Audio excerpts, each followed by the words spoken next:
Emunatech Rabba, Emunatech Rabba, Emunatech Rabba, Emunatech Rabba, Emunatech Rabba, Emunatech Rabba, Emunatech Rabba, Emunatech Rabba, Emunatech Rabba, Emunatech Emunatech, Hallelujah, Hallelujah, Hallelujah, Hallelujah, Hallelujah,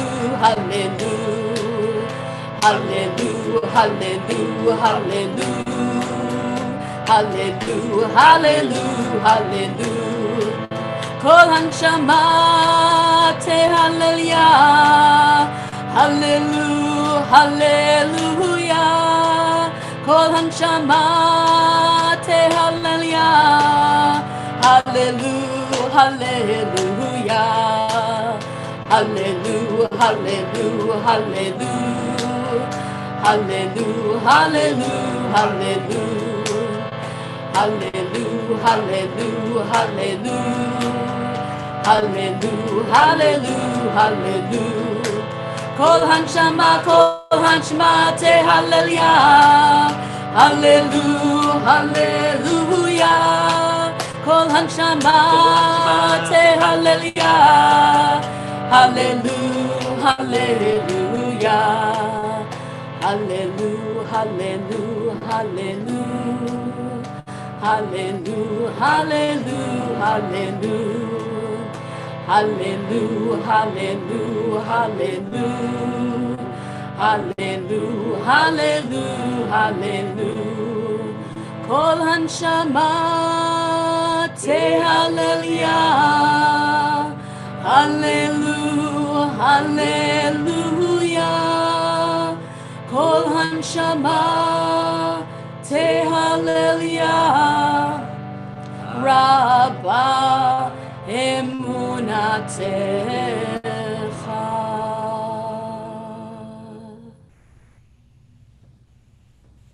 Every breath, every breath, every breath, every breath is praising Yah.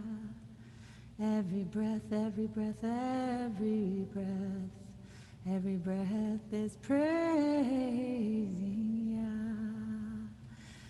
We are going to take a breath or two or three. Let's sit in our seats and find our out-breath, that beautiful gift of our out-breath, the ability to bring liberation as this journey is just about to begin, and bring the breath that's within us, in our life-giving chamber, and breathe out that out-breath and breathe it into the whole universe right now that's starting to bring spring. And make those seeds open, crack open. Make that rain come down. Let's make spring happen with our breath. So let's take 3 deep, deep breaths together and breathe in with the breath of all life.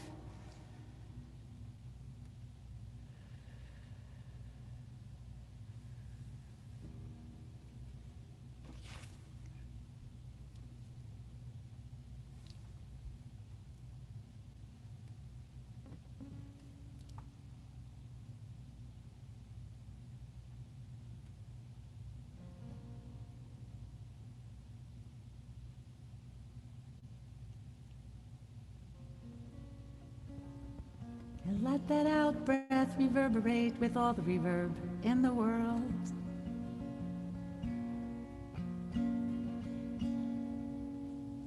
Let's all find Nishmat Kol Chai, Nishmat Kol Chai, Tevarech et Shemcha, Yah Eloheinu. Nishmat Kol Chai, Tevarech et Shemcha, Yah Eloheinu.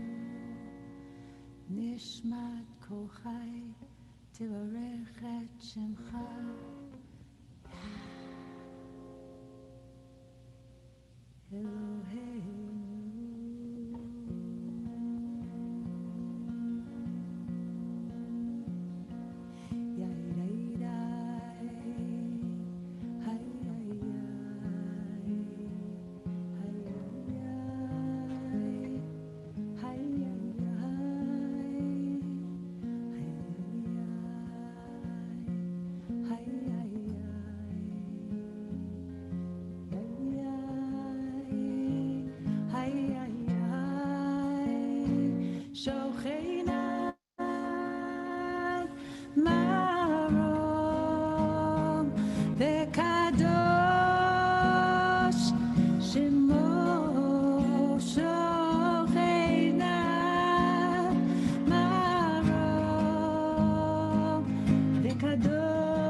Kaddish, our Aramaic breath.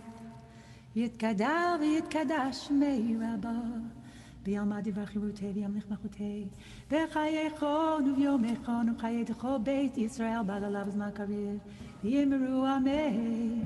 Yehei shmei Rabbah mevorach li'olam li'omei almaya. Yitbarach v'yishtabach v'yitbar v'yitshmam v'nasei. V'yitadar v'yitalev v'yitalal shmei d'kudesha. V'yeila min kol berchata v'shirata tushbechata v'nachmata Tamira mi'alma. And let us all say, as this beautiful Birkat Shachar Psuke de Zimra is coming to a close, with all these beautiful voices, a big, huge Amen.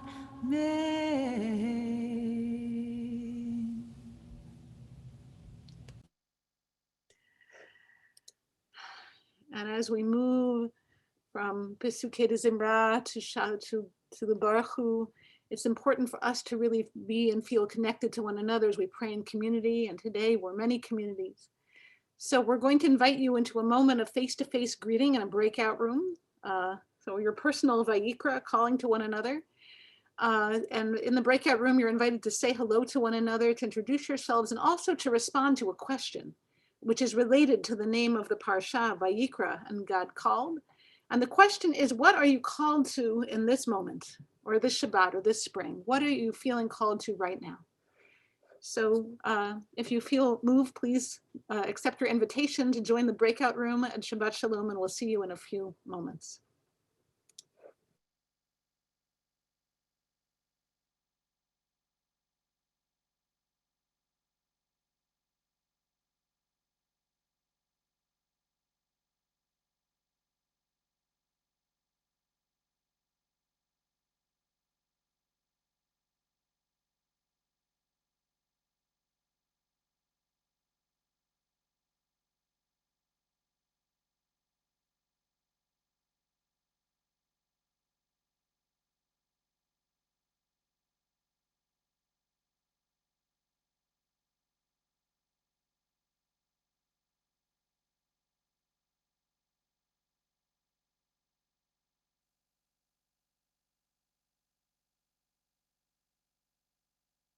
נשמת כל חי תברך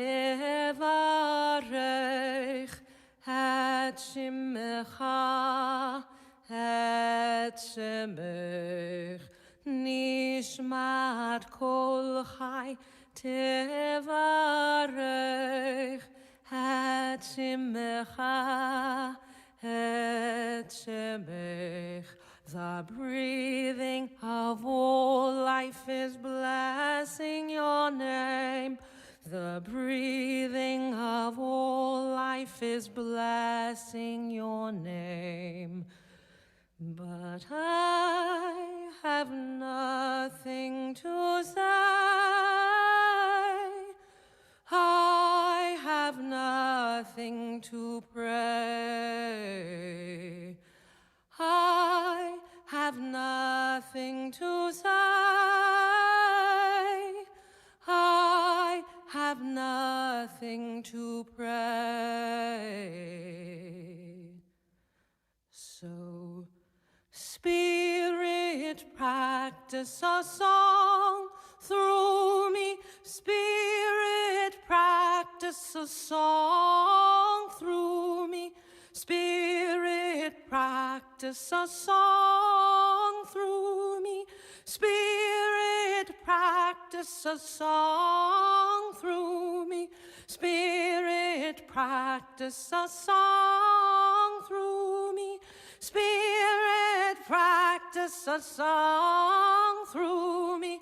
Spirit, practice a song through me. Spirit, practice a song through me. Kol atzmotai tomarna Adonai mi kamocha. Kol atzmotai tomarna Adonai mi kamocha. All of my bones are speaking their truth. My divine, who is like you? All of my bones are speaking their truth. My divine, who is like you? But I have nothing to say. I have nothing to pray. I have nothing to say. I have nothing to pray. So, Spirit, practice a song through me. Spirit, practice a song through me. Spirit, practice a song through me. Spirit, practice a song through me. Spirit, practice a song through me. Spirit, practice a song through me. Spirit, practice a song through me.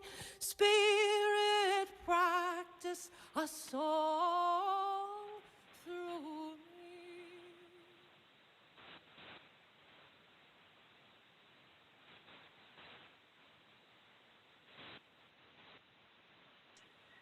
So as we call out to Shekhinah with the words of Baruch Hu, the divine presence, we welcome all of you back from your many breakout rooms into the one big unified room of the sacred. And we'll float now in the breakah, the sacred pool of Shekhinah's blessing all around and deep within, and recognize in one another's faces and being the spark of the divine. Blessed is the pool of blessing, the one of being.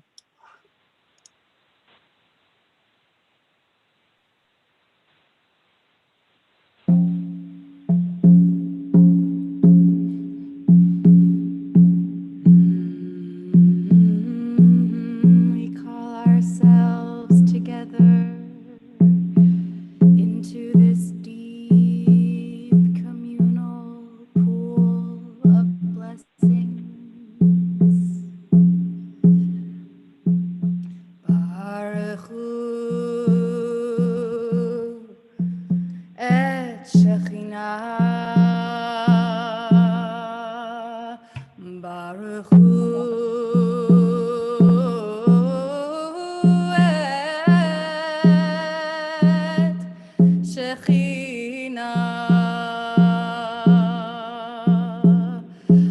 Baruch Hu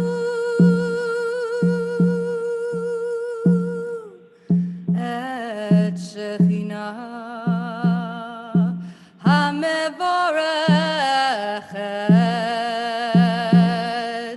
Hamevorechet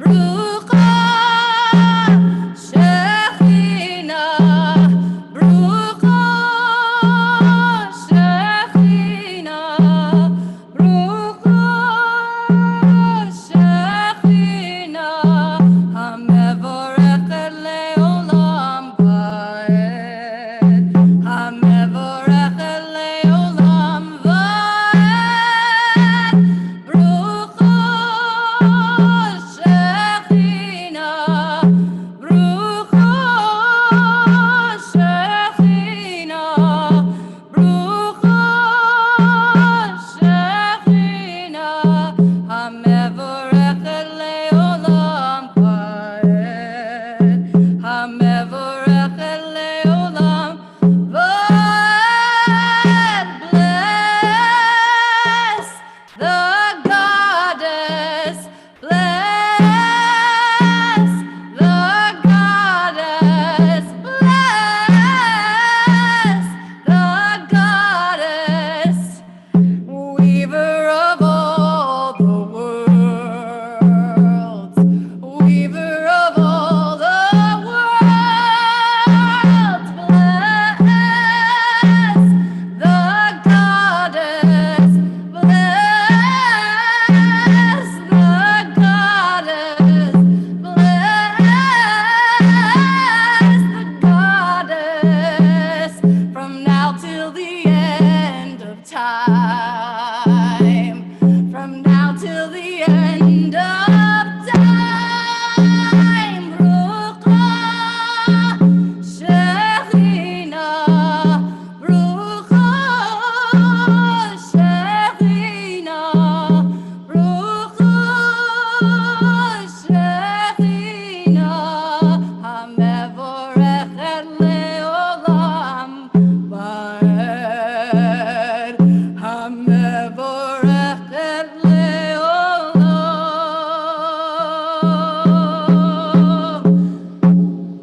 vaed.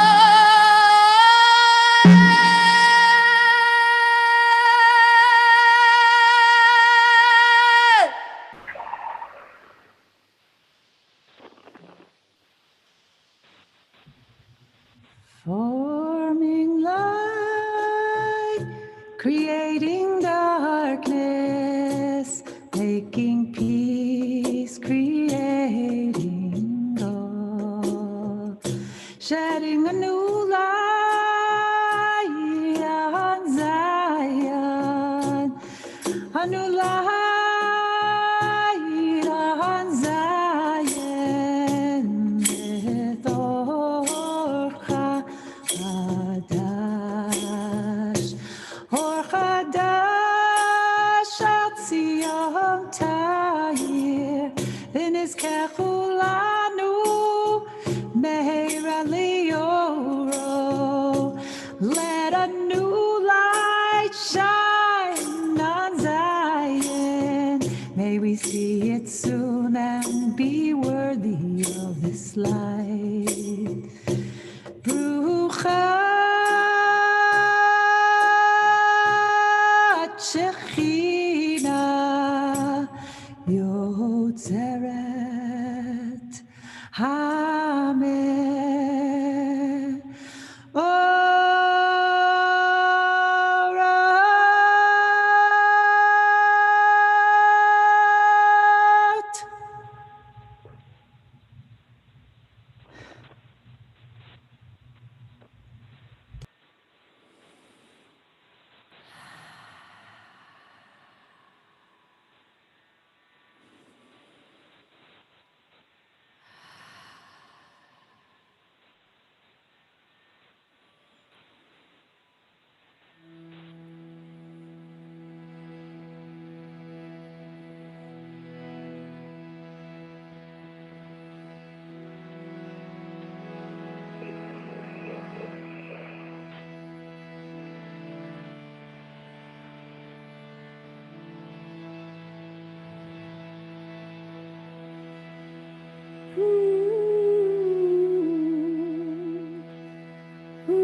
I don't know how much of that you heard. I got unmuted.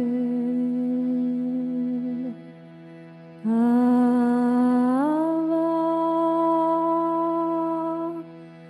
hava, havtinu shechina,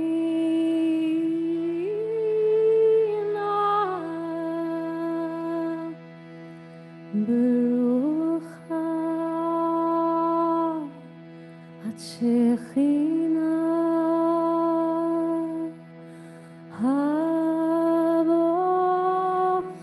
הבוחרת מעמו ישראל לעולם.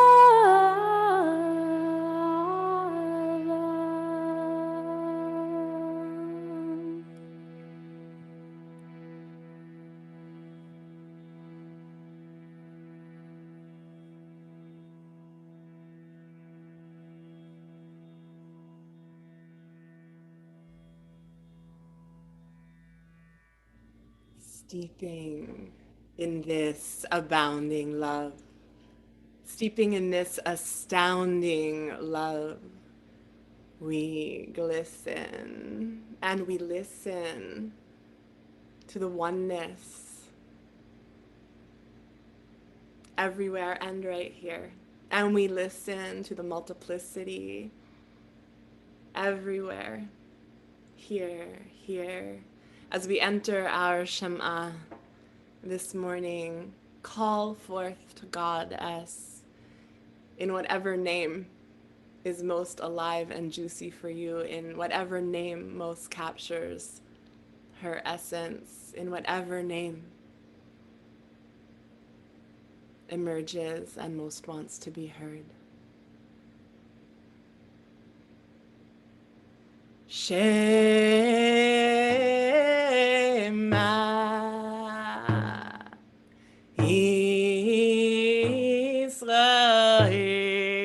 Israel, Shechina Eloteinu, Shechina Chat Shema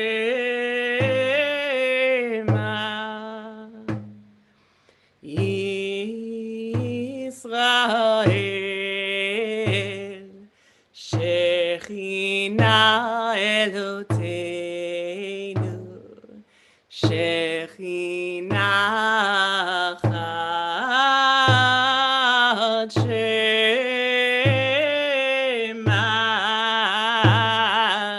Israel,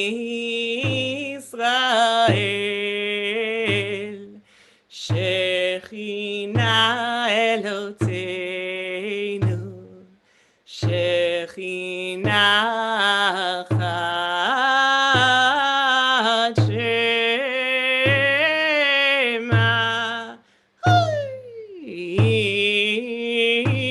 Israel,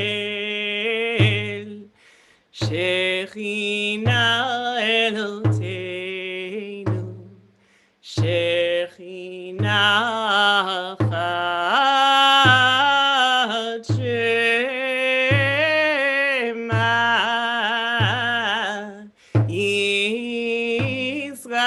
Israel, Shechina Eloteinu, Shechina Chat Shema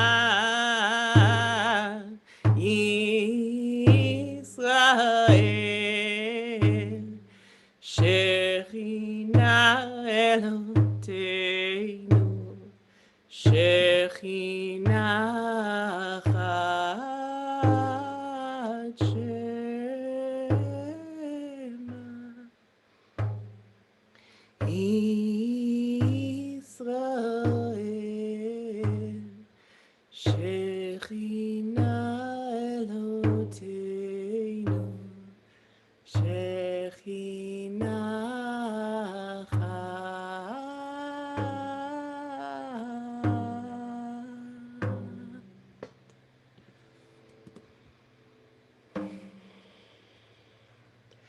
You shall love the Holy One with all your heart. Try that. You shall love the Holy One with all your heart, with all your body, with all your body, with all your breath, with all your breath, with all your being, with all your being. You shall love the Holy One with all your heart, with all your body, with all your breath, with all your being. You shall love the Holy One with all your heart, with all your body, with all your breath, with all your being. Ve'ahavta את אדוני אלוהיך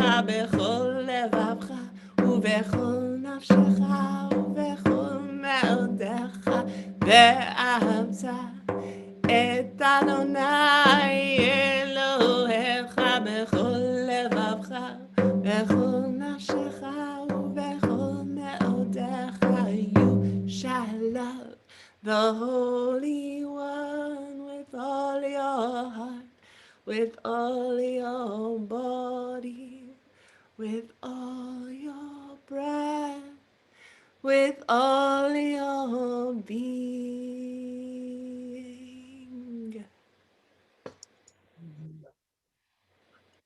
Spring and autumn rain, corn and wine and oil you shall have, if only you will love becoming itself, and sit with it at home, and walk with it on your journeys, and lie down with it in your dreams, and rise up with it in your hopes.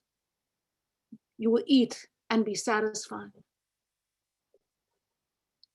And if you will close your heart and turn away from your nefesh wisdom and your communion with the world, and serve gods that are other than becoming, the earth will not yield her fruit, and the skies will shut their doors, and you will be lost from the good land that becoming gives you. Yet, if you will love becoming with heart, body, and soul, and weave it into the thoughts of your mind and the works of your hands, and teach it to your children, and tell it in your stories, then your days will be long and whole as the days of the sky above the earth.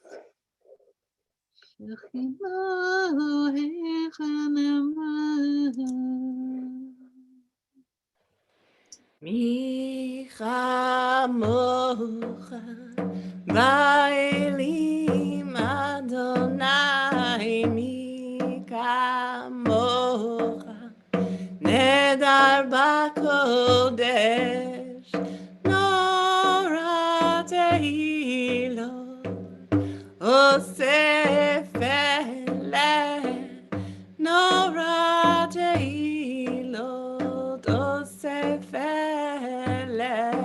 The Spirit is flowing, flowing and growing. The Spirit is flowing through you and me. Hashem, guide me, be faithfully beside me. Hashem, guide me and bless how I be.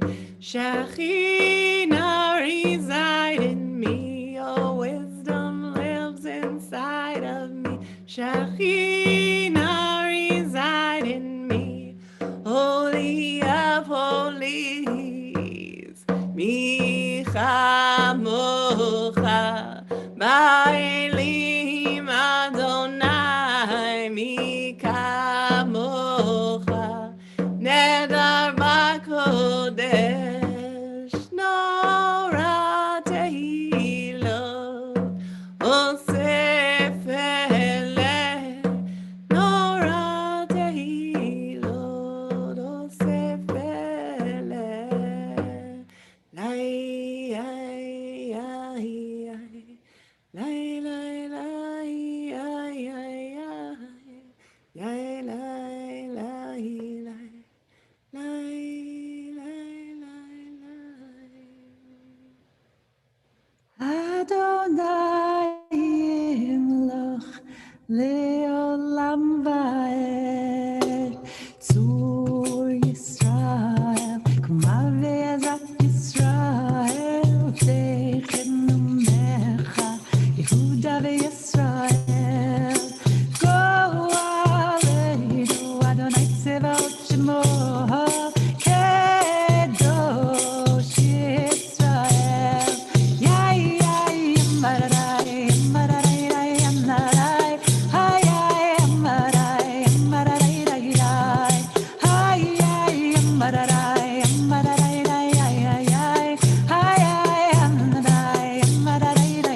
Baruch atah Adonai God Yisrael.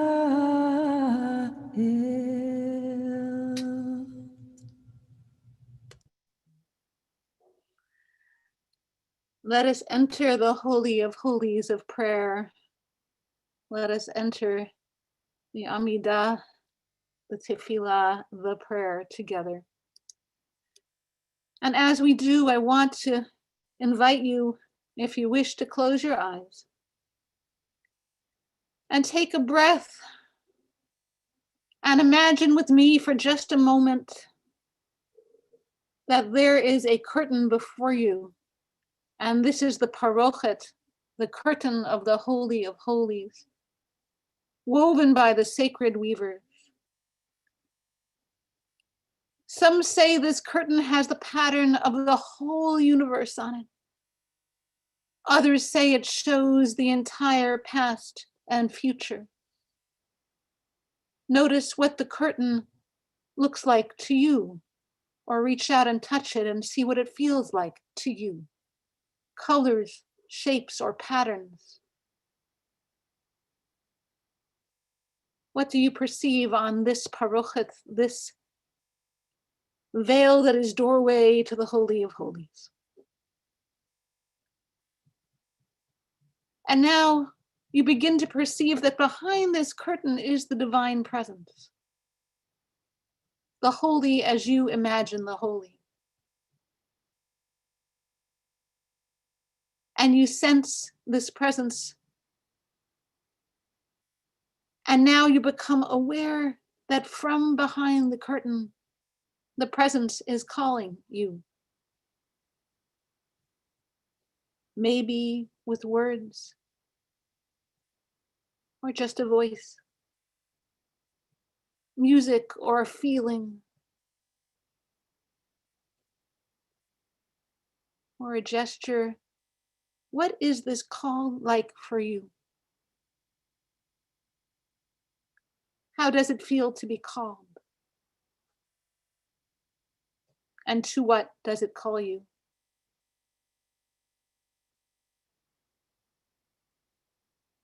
And allow within yourself an answer to come to you in response to the call that comes from behind the curtain. And allow yourself to answer, to respond in whatever way is right for you. Notice what changes in you when you respond to the call of the presence. Notice what changes around you as your call and the call of the presence meet.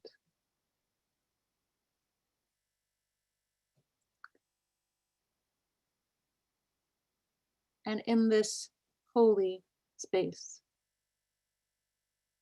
we now enter prayer.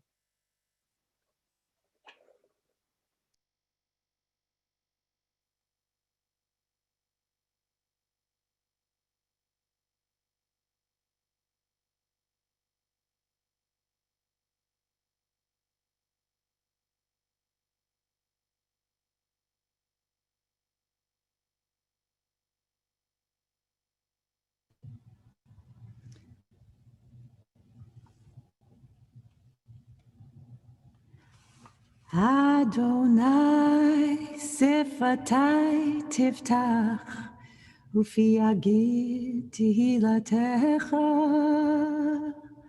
Open up our lips, our hearts, our minds, widen the riverbanks of my soul, and I will sing, sing, sing your prayers.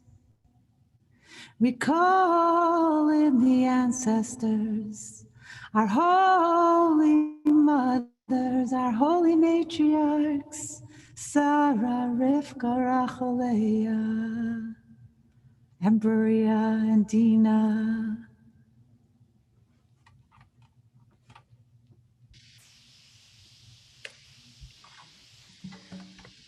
Sing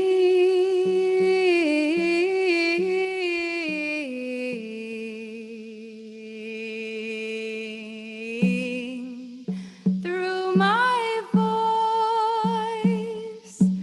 pray through my hands, let the way be open.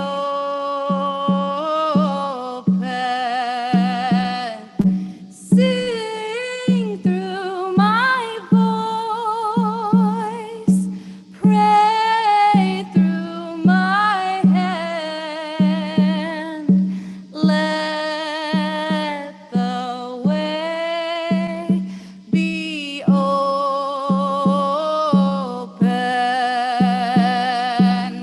Adonai Savatai Tiftachu Fiyagi Tehilatecha. Open up my lips, goddess, and I will sing your praise. Adonai Savatai Tiftachu Fiyagi Tehilatecha. Open up my lips, O God, and I will sing your praise.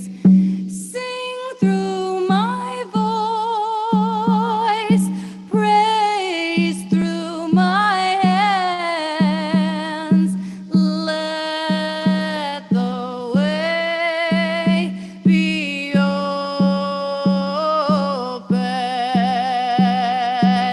Bless us, Elohei Sarah. We bless us, Elohei Rivka.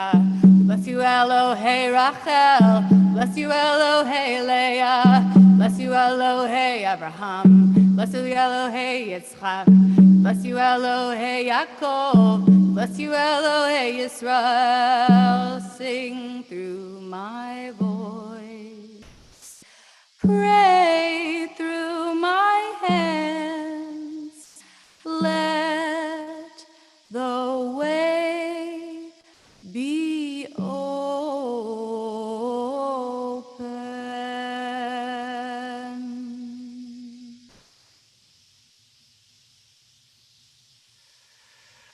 Kaddish את שמך בעולם כשם שמעתי שמותו בשמי מרום.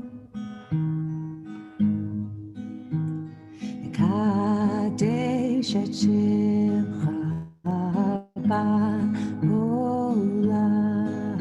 כשם שמעתי שמותו בשמי מרום. ככתוב היד נביאך וקרא זה אל זה ואומר קדוש קדוש קדוש אדוני צבאות מלוך כל הארץ כבודו. אז בקול רעש גדול אדיר וחזק משמיעים קול מתנסים לעומת שרפים לעומתם ברוך יאמרו ברוך כבוד אדוני מקומו ממקום מלכנו תופיע ותמלוך עלינו כי מחכים אנחנו לך מתי תמלוך בציון בקרוב בימינו לעולם ועד תשכון. תתגדל ותתקדש בתוך ירושלים עירך לדור ודור לנצח ונצח נצחים. בעינינו תראינו מלכותך כתב אמור בשירי עוזך על ידי דוד משיח צדקך ימלוך אדוני לעולם אלוהי לציון לדור ודור הללויה. יאי די יוי יוי היי די יוי יוי יוי יוי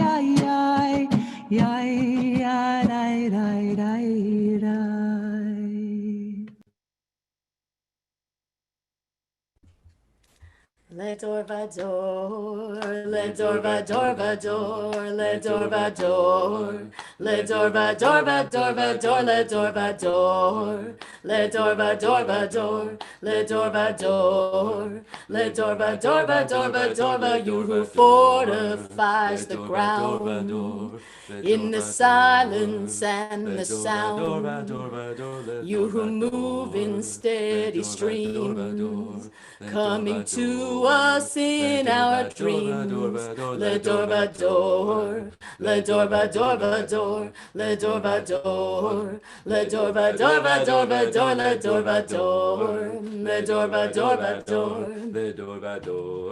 le dorvador, le dorvador, you who flow in mountain air. We feel your presence everywhere. You who glow in fire bright, whispering it's all right. Le dorvador, le dorvador, le dorvador, le dorvador, le dorvador, le dorvador, le dorvador, le dorvador, you who animate our moves in our stillness and our grooves. You who give us voices strong.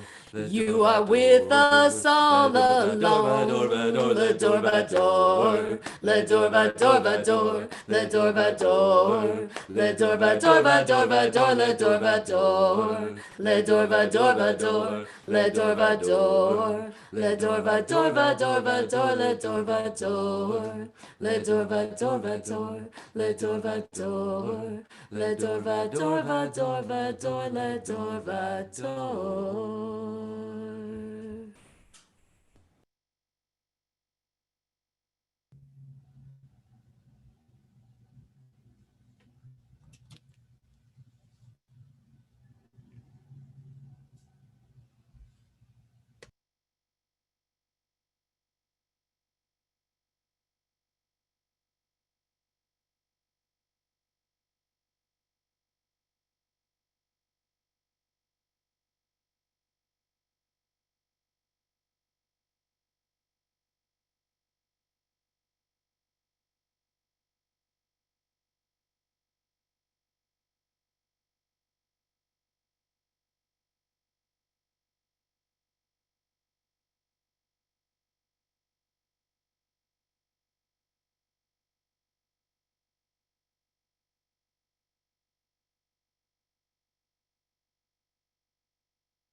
la la la la la, ya la la la la,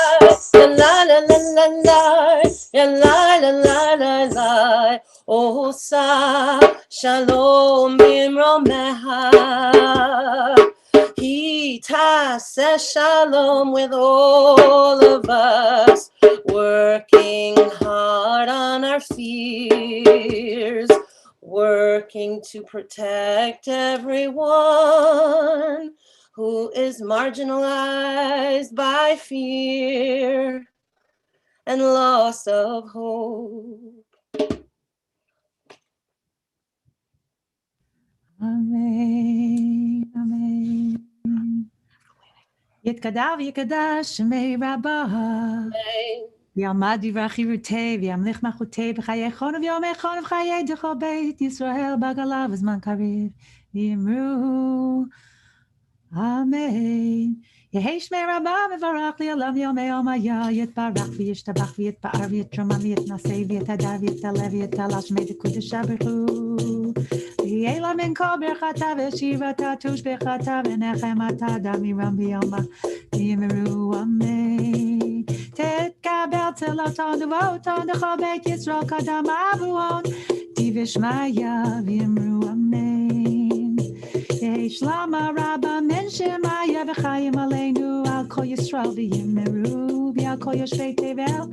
Amen. Osa shalom bimromeha, he ta'aseh shalom aleinu v'al kol Yisrael v'al kol yoshvei tevel. Yimeru, yimeru. Amen.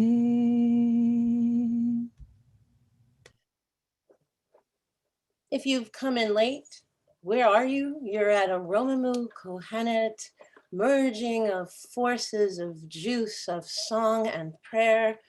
And we now move, as Rabbi David likes to say, from the yearning to the learning. For Kohenet and for Romemu, the body is a place of great learning, great information. So maybe we're moving from learning to yearning that our stories align with the best in us. So we have a little song called Torah Ora, when we process the Torah on this Zoom kind of venue. Here we go. Torah Ora, Torah, fire from the mountain. Torah Ora, Torah, she's a desert dwelling fountain.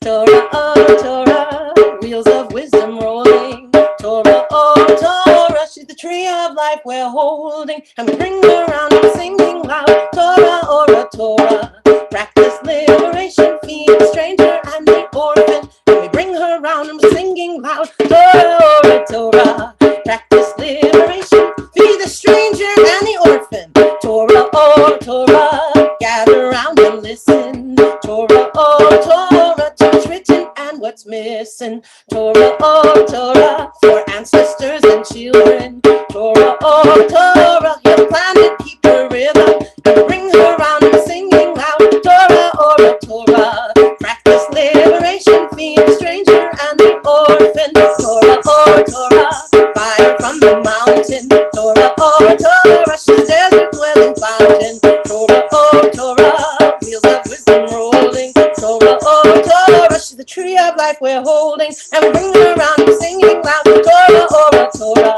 practice liberation, feed the stranger and the orphan. And bring her around and we're singing loud.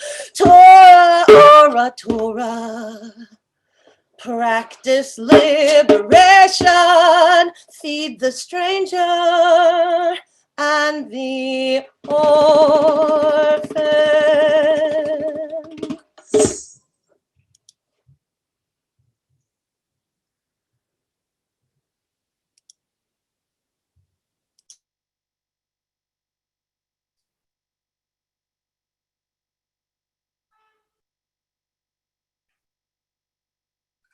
Shema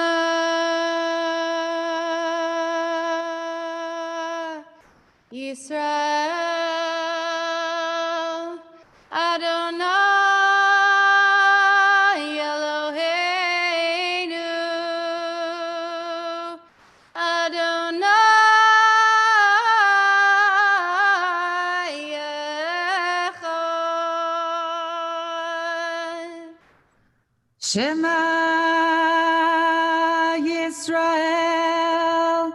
Adonai Eloheinu Adonai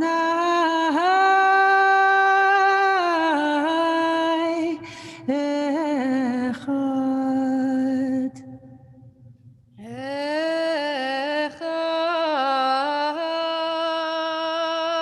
Eloheinu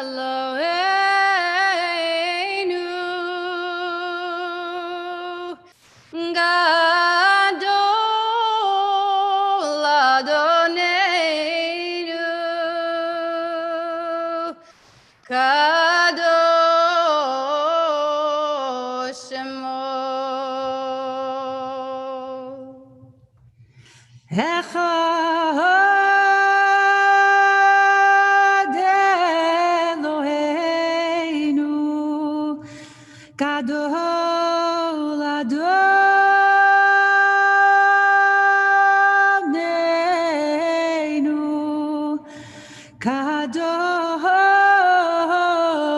Kadosh Shema.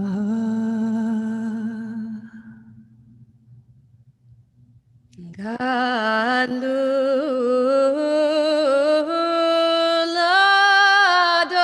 Adonai iti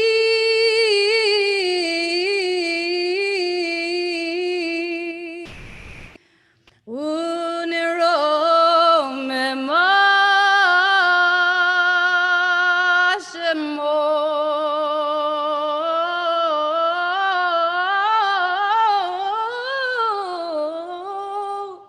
Yachdav.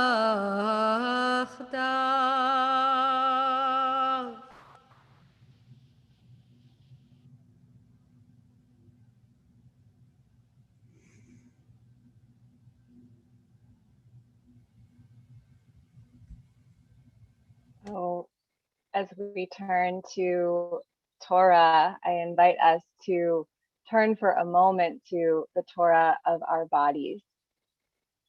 So, wherever you are, start to tune into all the space that's behind you and around you, not just the screen space or the Zoom space. And you might even want to stand up or lay down or spread out.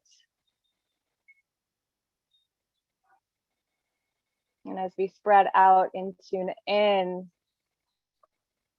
I invite you to feel in your body where and how God or Goddess is calling to you today. Maybe through a sensation, maybe through an image, through a feeling. Where do you feel God in your body? And as an offering this morning to our community and to the Torah herself, begin to explore the call of the divine in your body as a stretch, as a breath, maybe as a sound.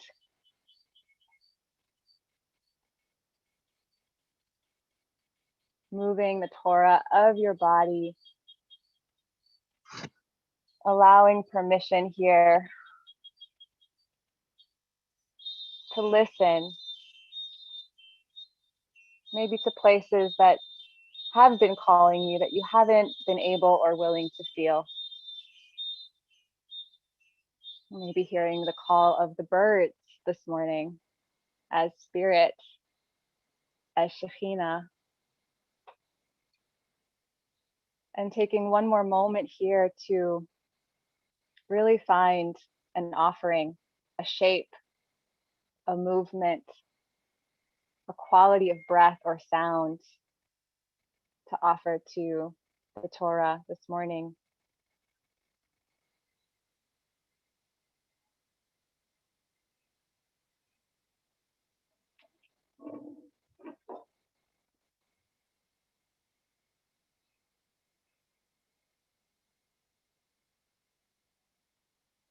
I invite you to take a deep breath into this shape, fill up all of the cells, the white fire between the cells with breath. And then exhale, just let that go, let that dissolve. And just remember how connected we all are through each breath with the nature around us, with the tree of life, the tree of Torah, as we dive into our first Aliyah this morning.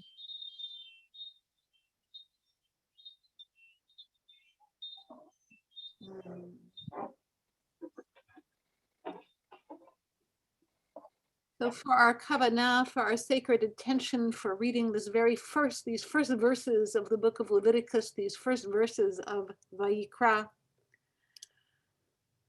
I want to remind us that our parsha begins with the divine calling to Moshe, right? Goddess calling to Moshe from the Ohel Moed, from the tent of meeting, which means the tent of where there can be intimacy, where there can be connection. And you might remember that there were many, many chapters of building this tent of meeting, all of the different things that go with it.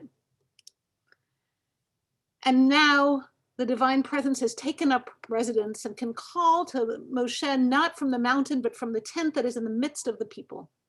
She now has what the sages call a dira b'tachtonim, a home in the physical world. Well, maybe she always had a home in the physical world, but now she has one specially designated for the use of the Hebrews in their sacred ritual. And according to our tradition, this is what the Shekhinah wants. She wants a home in the Tachtonim. She wants a home in the physical world. So we might say that this call to Moshe is like a housewarming. Please come on in. Check out my house. Be here for the first time. She's only just set up the furniture and says, please come. And the scholar, Dr. Bana Haberman of blessed memory, notes that entering God's house is a way of attaining intimacy with the divine. And so she calls us from her dwelling in the lower worlds, from a place where she can meet us and she can meet all beings, not only in the transcendent worlds, but on earth. And to me, this feels so deeply resonant with this moment of the season, as I feel the presence calling from within the world, from, in my neck of the woods, the snowdrops and crocuses and the crows and robins and sparrows and cardinals, inviting intimacy with the earth, inviting a new unfurling. And I also feel the growing hope of a shift in the harsh realities of the pandemic. I feel the possibility, even amid still many acts of injustice, of a surge of commitment to justice in our society. And so I too, with Moshe, am feeling called right now by a presence that lives in the Tachtonim and the worlds that we can touch, and desiring love and justice and intimacy with us. But I also feel something else. I also feel weary. I also feel afraid of an uncertain future. And I also feel unequal to these challenges. And I wonder if maybe Moshe felt those things too, because as we learned this morning in our Torah study, the medieval commentator Abraham ibn Ezra says, why did God need to call Moshe? And answers, Achar velo yachol Moshe. The presence called Moshe because Moshe could not go in on his own. The presence had filled the shrine with radiance, and Moshe felt that he could not enter. And maybe at some moments we too cannot enter. At some moments it feels hard to open to the possibility of that intimacy and joy when we have been shut down and just getting through the days. And if we think about it, Moshe has been bearing many burdens since Egypt. Maybe now that he's negotiated with Pharaoh and crossed the sea and received the Torah twice and built the Mishkan and dealt with the Israelites, maybe he doesn't have that much energy left. And that is the moment that the presence calls. Vayikra, the presence calls because the human can't. And that's how Leviticus begins, with an act of grace toward a very tired prophet. And I want to suggest that this is the grace that Shekhinah sometimes shows us, that through the loving kindness of another person, or through an ancient story, or the sky at dawn, or a cardinal drinking from a puddle, we are called into the sanctuary, even when we have not found a way in ourselves. And all the ceremony of Leviticus, all the offerings begin not with us approaching the Holy One, but the Holy One approaching us. We might say all of our rituals of prayer and gratitude begin with the gift of being called. And if you are feeling that you need God, Goddess, Spirit, Cosmos to call you into the sanctuary, this aliyah is for you. And I invite you, as Rising Kohenet Chayamalka offers the bracha, I invite you in your own space to say the bracha with us.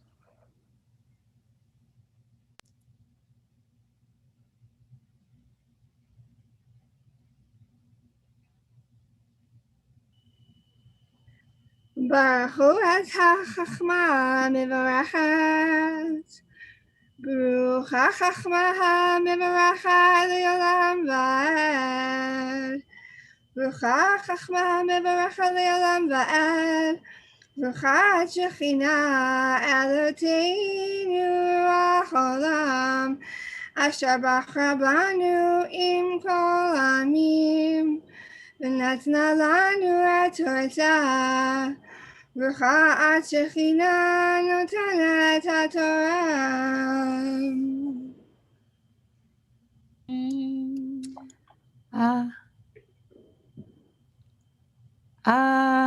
Amen.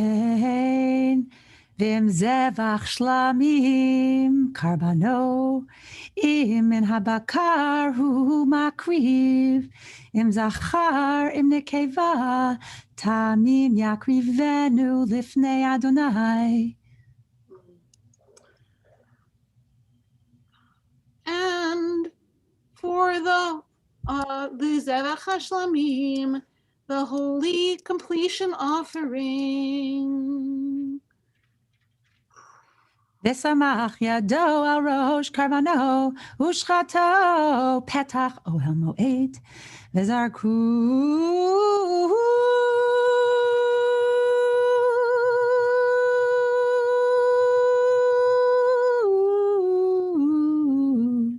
b'nei Aharon hakohanim et hadam al hamizbeach saviv.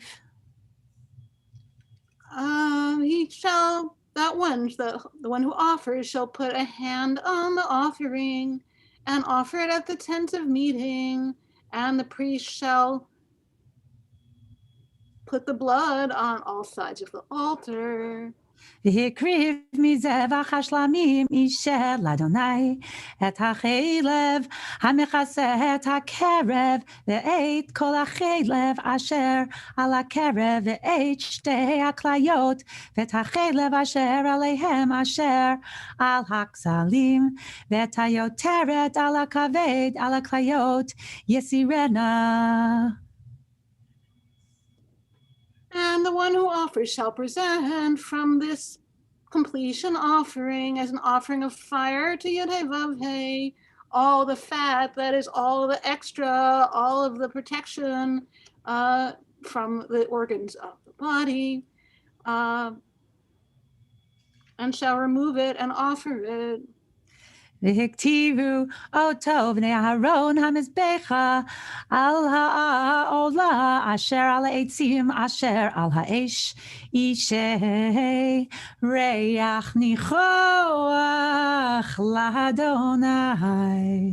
There will be a pleasing odor to the presence.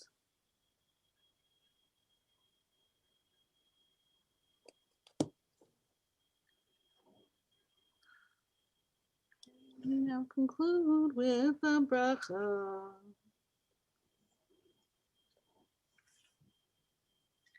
Baruch HaShekhinah Eloteinu Ruach Olam, Asher natna lanu Torah emet, V'chayei olam nata b'tochenu, Baruch HaShekhinah notenet HaTorah.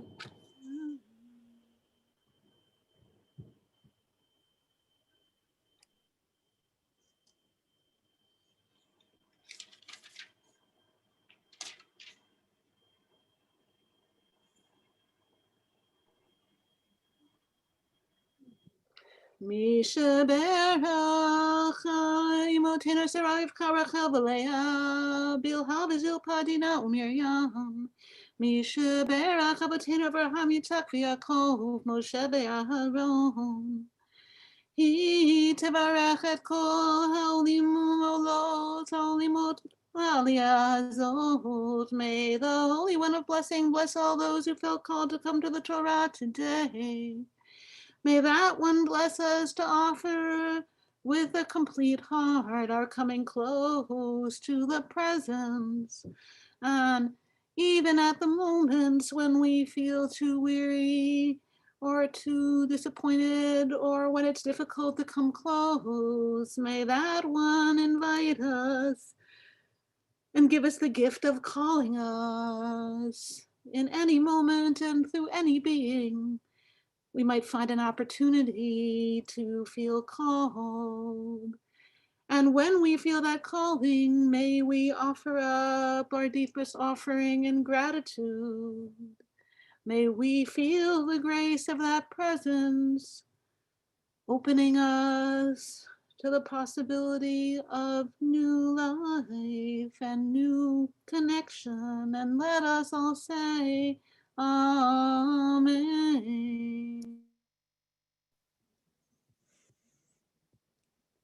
Amen. Amen.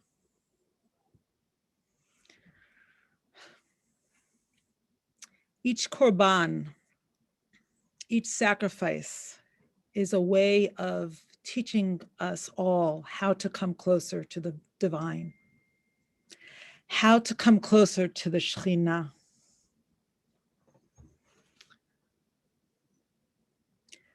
Our next aliyah in Leviticus chapter 3 will teach us all about the specific korban shlamim, zevach shlamim, which is often translated as peace offering, but it's really a sacrifice of wholeness, of greeting, of shalom, also translated peace, but Near Eastern sources show us that it is a way of greeting the Holy One, greeting God, greeting, I'll say for this moment, greeting the goddess, greeting the Shekhinah. Now, in the Torah, intimacy with God can be fraught with danger. So each sacrifice, the technology of each sacrifice teaches us how to approach the Holy One and the Holy Other One in safety. And how do we do it? Through shlamim, through wholeness. We sacrifice an animal and then we share, each of us shares that meal with the priests and with God. We actually have a meal with God, a meal of celebration. And as I think of approaching the other, the Holy Other One in safety and in intimacy, I also think about the terrible violence done when we don't show respect to the one that is other than us. I think about the terrible violence that was done this week because someone could not tolerate the beautiful otherness of human beings, of reflections of God, of Goddess on this earth. So as we approach each other and we seek intimacy and we are called to come close to one another and God, may we do so in peace. May we do so in greeting. May we be able to tolerate each other as holy others and others in wholeness and commonality with each of us.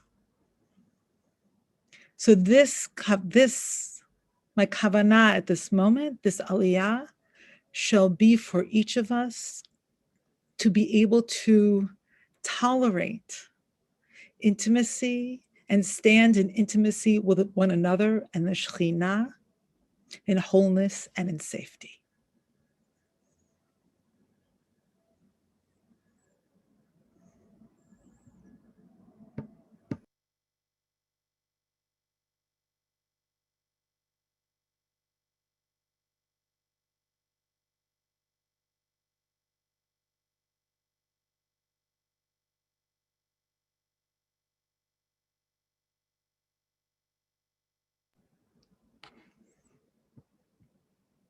who is now standing at the Torah and reading the blessings?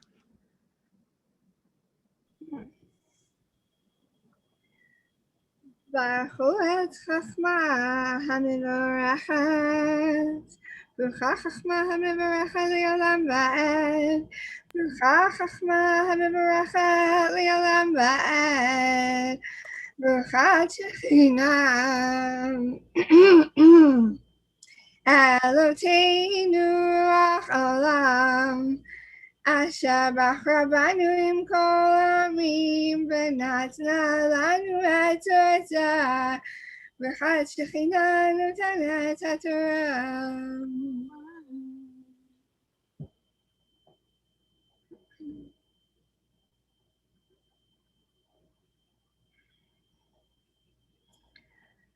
ואם מן הצום קרבנו זבח שלמים לאדוני, זכר או נקבה תמים יקריבנו.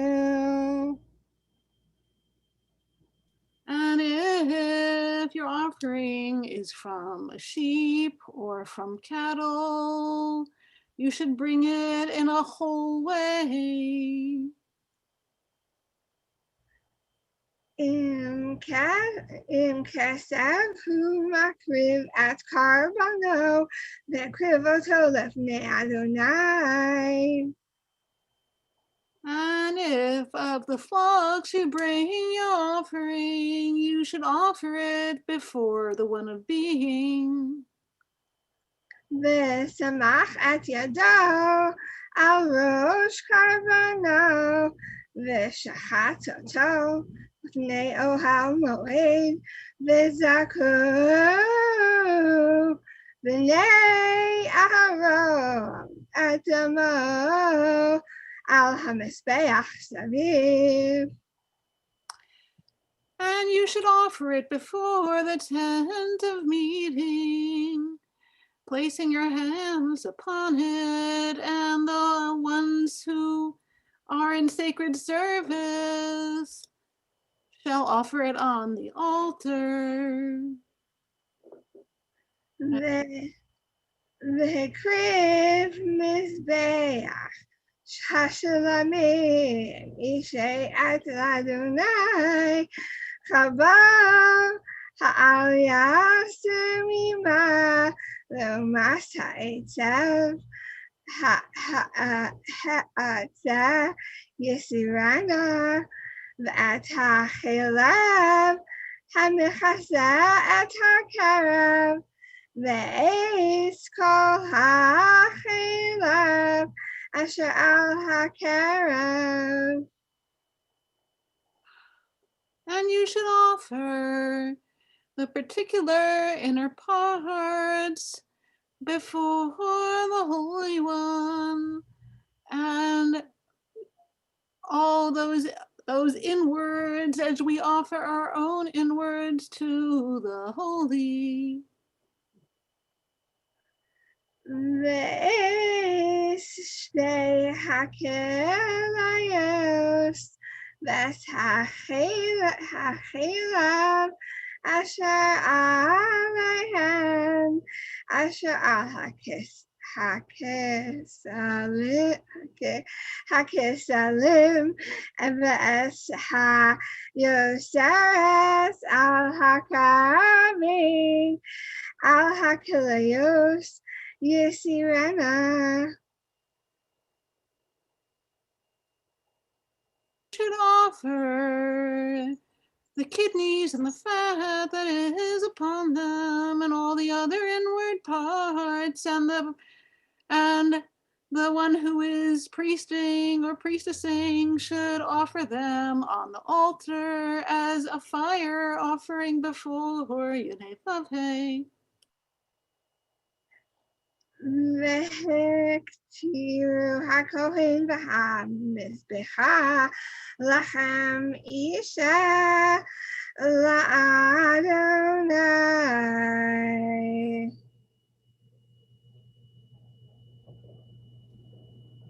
And the one whose offering should make them smoke before Yudhei.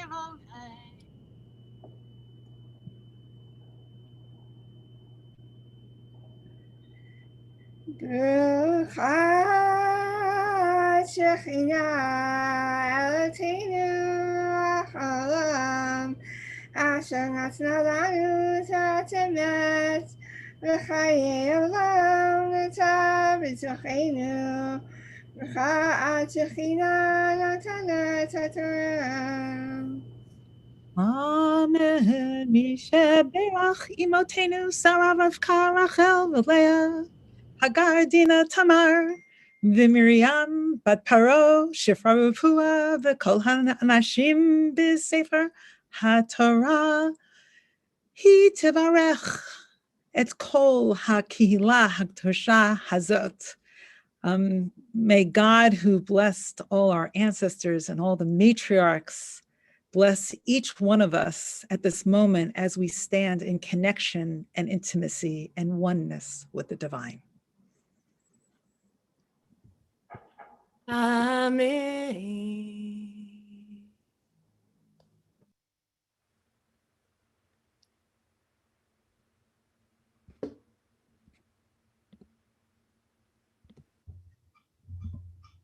Kol lev la'Adonai.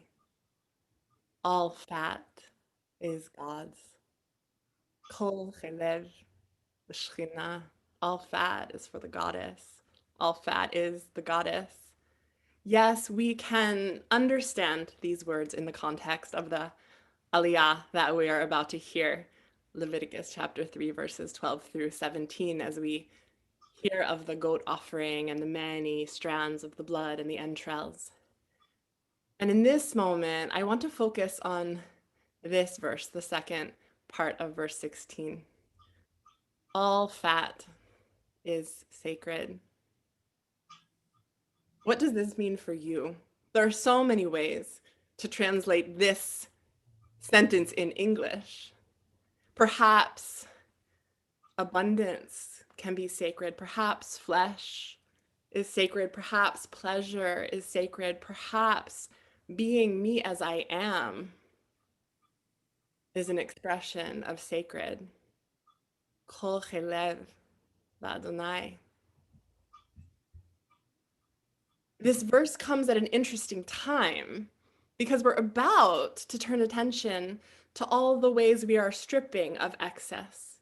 We are about to get rid of our chametz and feel the ways that anything that does not serve or anything that is extra, we would do well to drop away. And here, this verse is proclaiming the way that all that we are, for me, what I read here, all that we are is sacred. And this segment, this aliyah ends with verse 17, V'chol chelev, v'chol dam lo tochelu. For all time,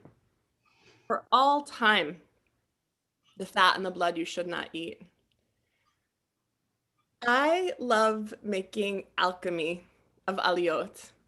And for me, with great respect to your kashrut and to how you orient to what is right for you, I want to invite you to consider the ways that whatever is most nourishing for you, including perhaps what is lush or pleasurable, can be so whole. I want to invite you to feel the ways that this verse 16, all fat is goddess, may be speaking to you. If you have any extra fat somewhere on your body, or perhaps a place you wish you had more fat on your body, give some love to that place now. Perhaps put your hands there. Perhaps bring some compassion or care there. And know that in this verse, the Torah, if we flip script it a little bit, maybe just celebrating that your body is so sacred. And whether it is or not, I am in this moment, we are in this moment. And if this kavanah calls to you, celebrating the flesh of our being, the isness, and all of our fullness, rather than feeding the parts of us that wish we were less full or more full. Loving ourselves as we are. If this Aliyah calls to you, I invite you to lean in to this embodied prayer. You can raise your hand with you going like this, or maybe officially in the chat so we know you're coming forward for this Aliyah. As Miriam offers our brachot and our reading. ברכו את חכמה המבורכת. ברוכה חכמה המבורכת לעולם ועד. ברוכה חכמה המבורכת לעולם ועד. ברוכה את שכינה, אלוהינו רוח העולם, אשר בחרה בנו עם כל העמים, ונתנה לנו את תורתה. ברוכה את שכינה, נותנת התורה. אמן. אמן. ואם עז קורבנו, והקריבו לפני. And if a goat is your offering, if your offering has goatness in it, you should offer it before the presence. ושמח את ידו על ראשו, ושחט אותו לפני אוהל מועד, וזרקו בני אהרון את דמו על המזבח סביב. And you should place your hand on its head, and you should slaughter it before the tent of meeting.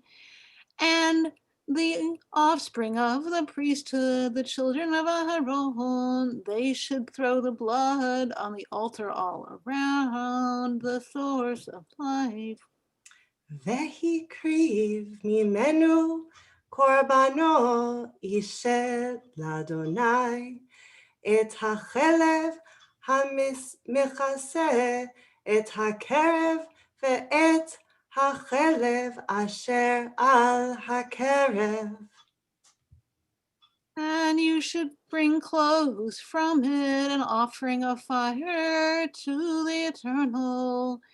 All the fat that covers the innards, all that holy fat should be your offering. ואת שתי הכליות ואת החלב אשר עליהן אשר על הכסלים, ואת היותרת על הכבד על הכליות יסרנה. And the kidneys that purify, and all the fat that is upon them, as well as all the other organs you should offer. והקטירם הכהן המזבחה, לחם אישה לריח ניחוח, כל חלב לה.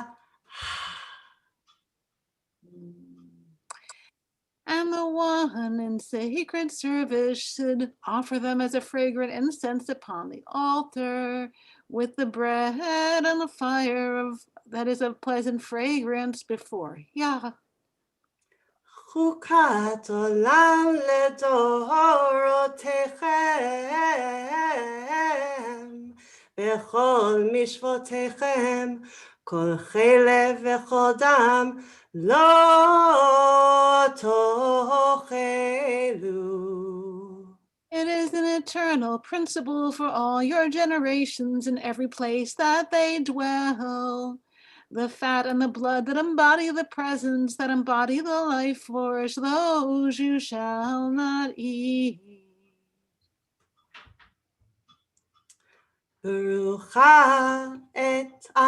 ברוכה את שכינה, אלוהינו רוח העולם, אשר נתנה לנו Torat emet v'chaye olam nat'a betochenu brucha at shechina notenet haTorah.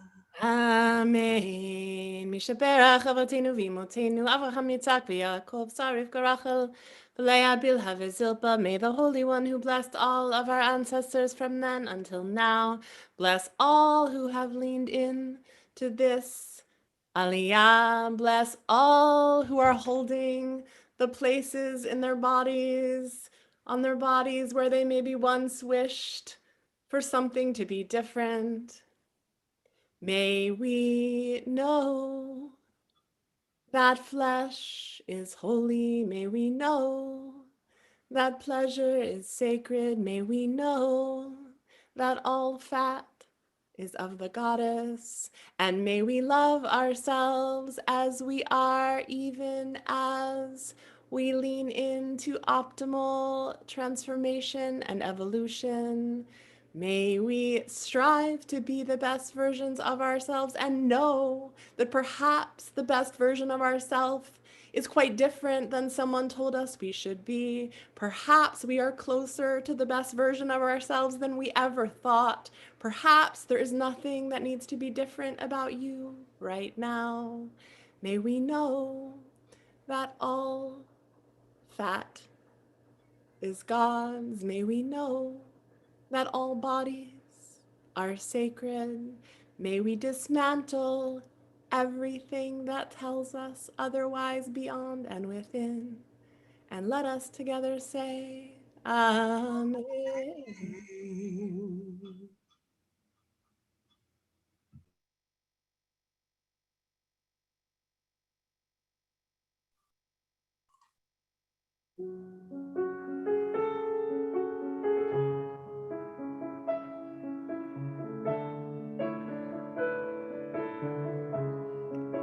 Please place any names in the chat who you are praying for healing at this time.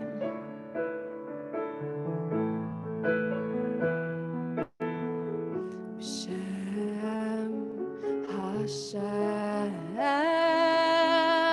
Elohei Yisrael Mimini Michael Mismoli Gabriel Milfanai Uriel Meachorai Raphael Ve'al Roshi Shechinah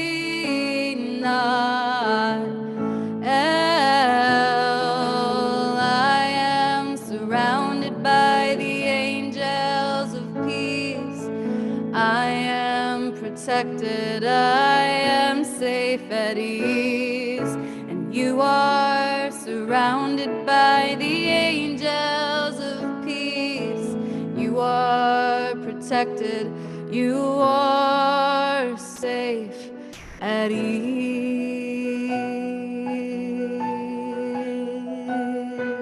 With loving kindness to the right,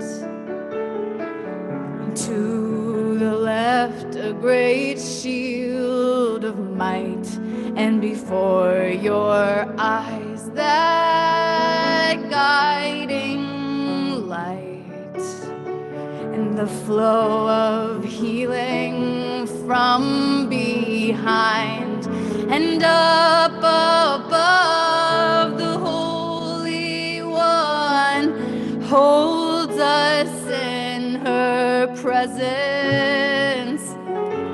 Down below the earth turns slow, rocking us like a cradle.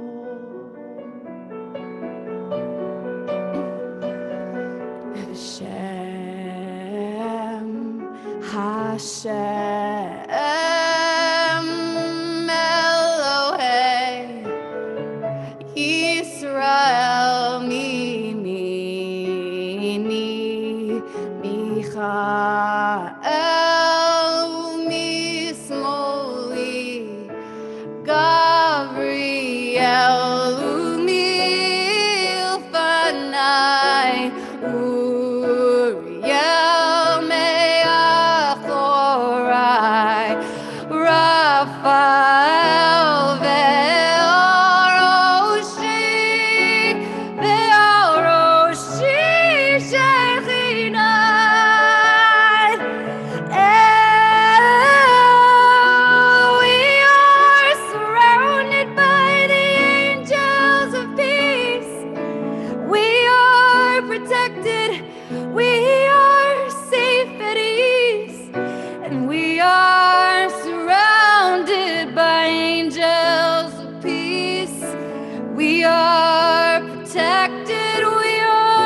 You are surrounded by the angels of peace. You are protected. You are safe at ease. And I am surrounded by the angels of peace. I am protected. I am safe at ease.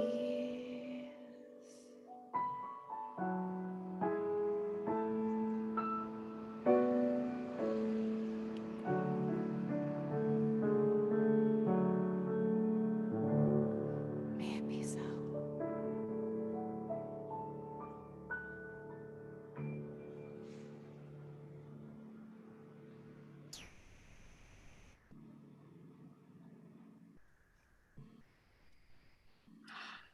And surrounded by these angels of peace, we know that down below the earth turns slow and a new season is beginning.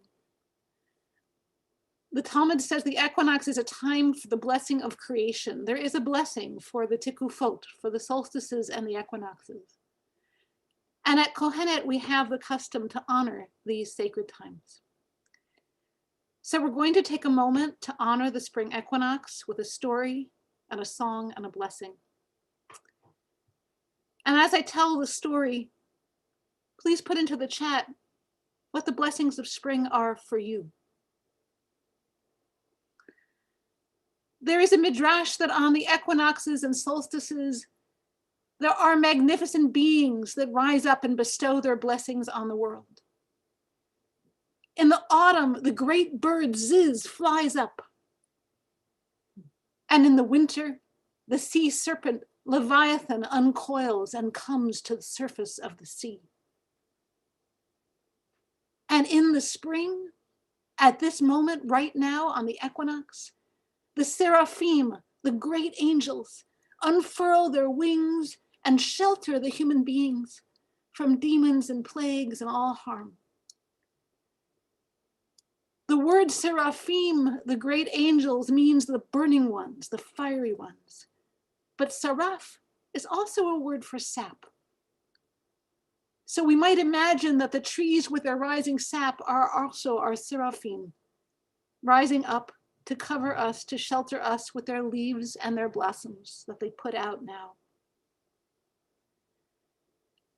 And I have here some sap gifted to me by Kohenet Joe Kent Katz, which I will now pour out in honor of the Shekhinah's call to us this season, this spring, and this Shabbat, in honor of the rising of the saraf, the sap, and the seraphim, and the holy angels of spring. And with this offering, we pray that the wings of the seraphim will shelter us in a new way this spring, that we will find safety from plague, from hatred, from misogyny and racism and pillage of the earth, and all the ways that harm has been done. And all the ways we have hurt one another in big and small ways this year. May the wings of the seraphim invite us to shelter one another and hold one another in our embrace. So as the song Tema will share, tells the story of the rising of the seraphim on the spring equinox, I now pour out this sap, holding all of your blessings and all of our hopes for the spring to come. And as we said to our ancestor guests on Sukkot, we now say to the seraphim, Ulu, ulu, ushpizin ila'in, ushpizata ila'ata. Rise for us, our dear beloved guardians and friends. Rise for us as we rise for one another. Kol shana v'shana bitkufat Nisan, seraphim מתגברים ומתרוממים, ראשיהם למעלה, ראשיהם למעלה, כל שנה ושנה בתקופת ניסן, seraphim מתגברים ומתרוממים, ראשיהם למעלה, ראשיהם למעלה, כל שנה ושנה בתקופת ניסן, סרפים מתגברים ומתרוממים, ראשיהם למעלה, ראשיהם למעלה. Every year at the spring equinox, the seraphim raise their heads to the sky and shelter all of the earthlings beneath their wings. Recite with me the bracha, call and response if you so desire and feel this rising in you. As we turn to this season anew.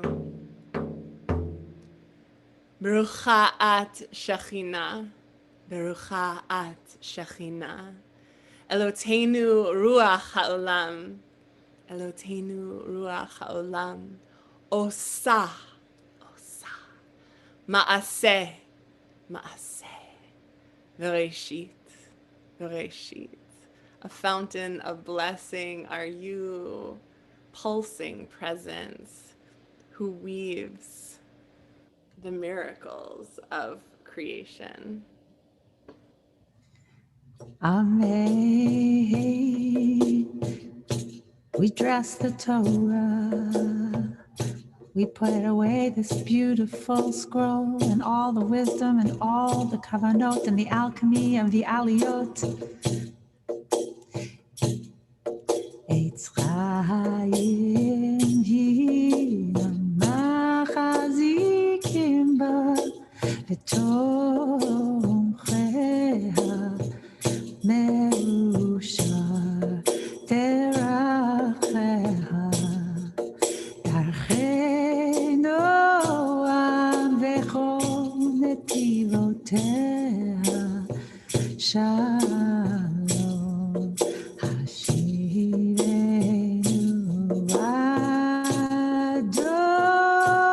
Adonai Shechina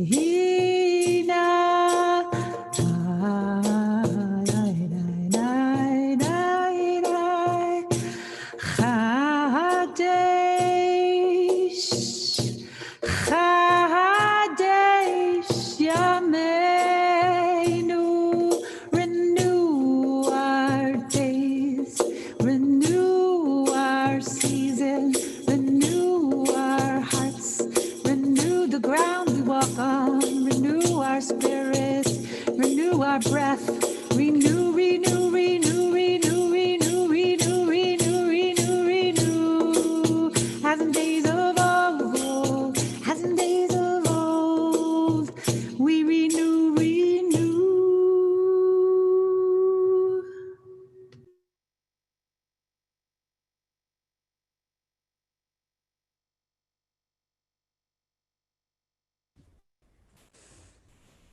Yasher koach, everybody.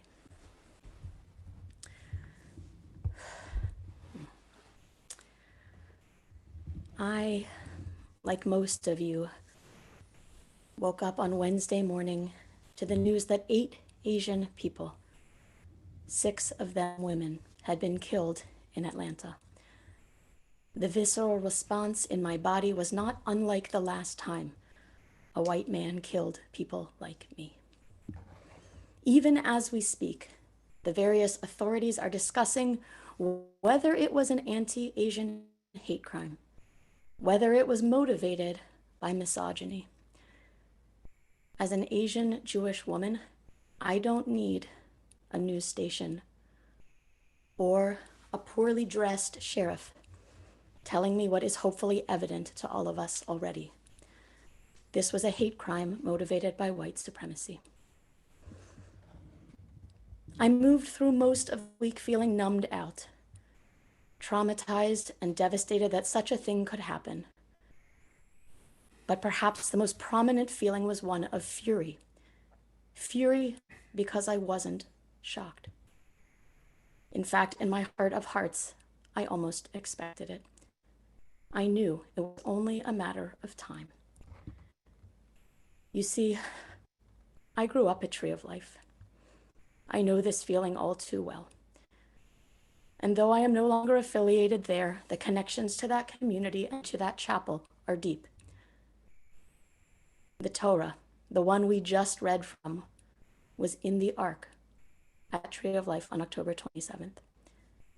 Many years before that, we were married in that chapel. And many, many years before that, I spent each Sunday morning gathering in that chapel for assemblies and prayers. One of the phrases I remember most from those early years was when the rabbi would say, the Aleinu is our prayer for a world redeemed. Even as a child, though I loved the tune, I wondered how our prayers could change the world if we weren't doing anything differently. I had a young knowingness that the prayer simply wasn't enough. It had to be matched by our actions. So here we are this morning, again getting ready to offer this prayer with a different tune. And I want to dedicate this prayer to the 8 victims of Tuesday's shooting in Atlanta. I also lift up and hold close the Asian American Pacific Islander community, especially our elders and women and people of marginalized gender, and sex workers too, Asian or otherwise.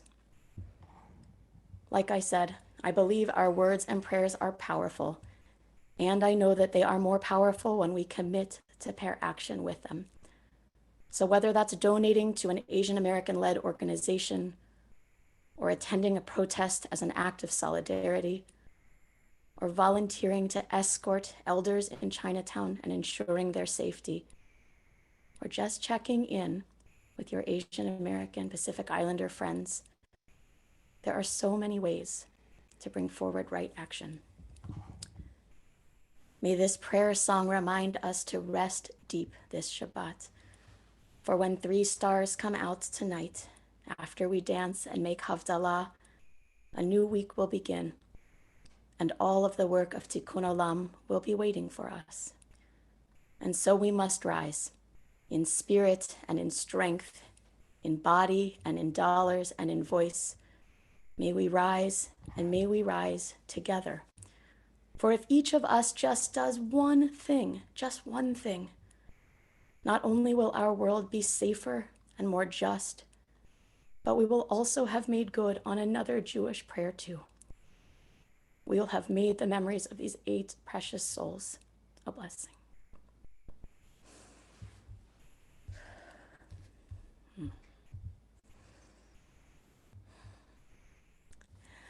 And we rise,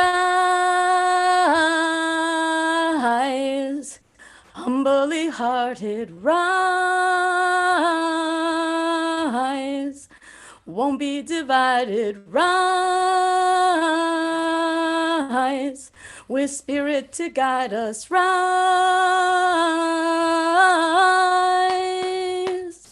In hope, in prayer, we find ourselves here. In hope, in prayer, we're right here. Tikva, tefillah, hinenu, tikva, tefillah, hinenu, and we rise. All of the children rise. Elders with wisdom rise. Ancestors surround us, rise. In hope, in prayer, we find ourselves here. In hope, in prayer, we're right here. Tikva, tefillah, hinenu. Tikva, tefillah, hinenu, and we rise. Up from the wreckage, rise. With tears and with courage, rise. We're fighting for life, we rise. In hope, in prayer, we find ourselves here. In hope, in prayer, We're right here, tikva, tefillah, hinenu, tikva, tefillah, hinenu, and we rise, rise, rise, may we rise.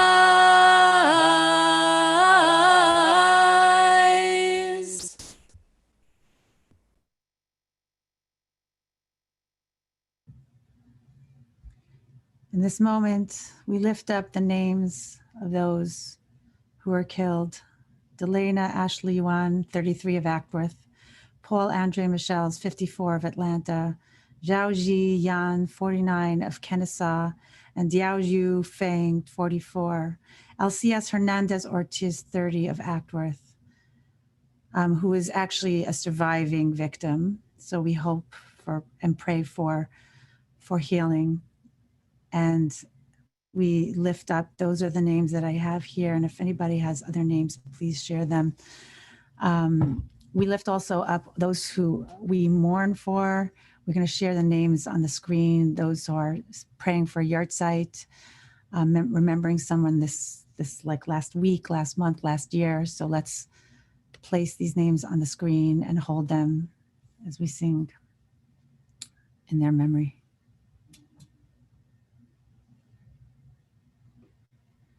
Teach us to treasure each day. Teach us to treasure each day, that we may open our hearts to your wisdom. Oh, teach us to treasure each day, that we may open our hearts to your wisdom. Oh, teach us to treasure each day. Treasure each day. Teach us to treasure each day. Treasure each day. Teach us to treasure each day. Nimnot Yameinu. Nimnot Yameinu.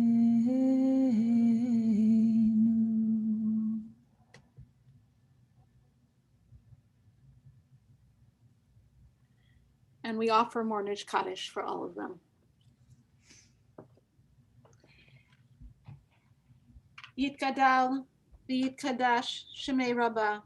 Amen. Be'alma divra chirute, v'yamlich malchute. B'chayechon u'v'yomechon u'v'chaye d'chol Beit Yisrael. Bagala u'bizman kariv bimru. Amen.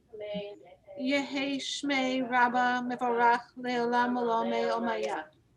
Yitbarach v'yishtabach v'yitpa'ar v'yitromam v'yitnaseh.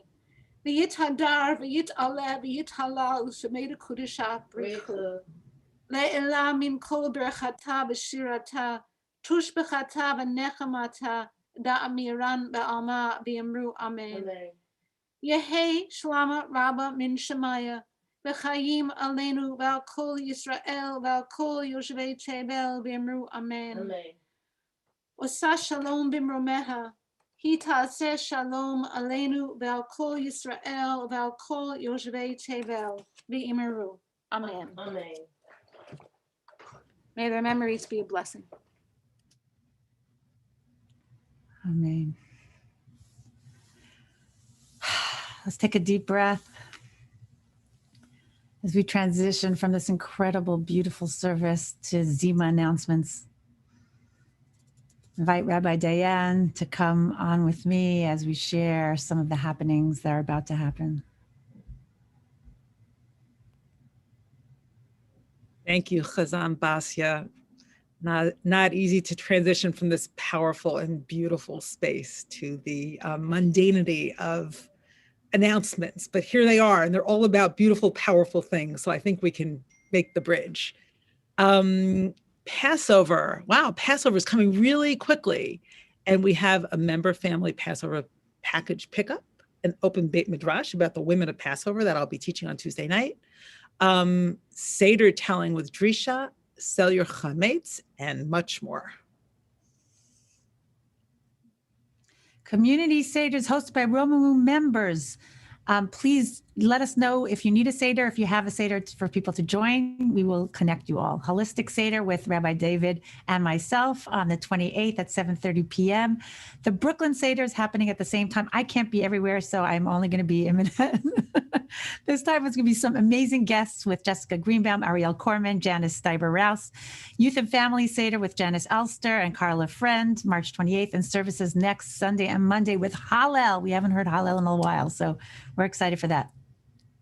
Chazan Bas, I always thought you could dance in Brooklyn and Manhattan at the same time, at least through Zoom. Kohenet. If that isn't enough, Seders, we also want to invite you to join us on Saturday night, March 27th, for a dream Seder, exploring the Exodus as a dream of liberation, led by Rav Kohanot Ye'ilah and Bat Shemesh. And on Sunday night, Te'ama and I will be joined by many others to liberate our Seder, a Haggadah Seder of celebration and transformation. And all are welcome to join us anytime. We daven each Friday night and each Saturday morning. We have Torah study. We have classes in our virtual temple. It would be a blessing to have you with us anytime. Shabbat Shalom, everybody. And talking about liberation, embodying liberation, a live Zoom Passover dance retreat for women and non-binary friends. Please, please, this is going to be incredible.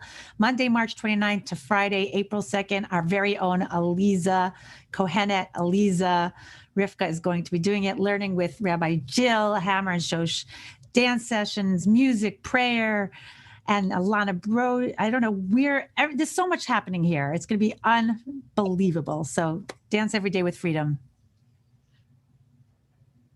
And coming in April, Shem Hashem, a new recording by Alana Brody. So if you want to hear more of the beauty that you heard today, just get ready.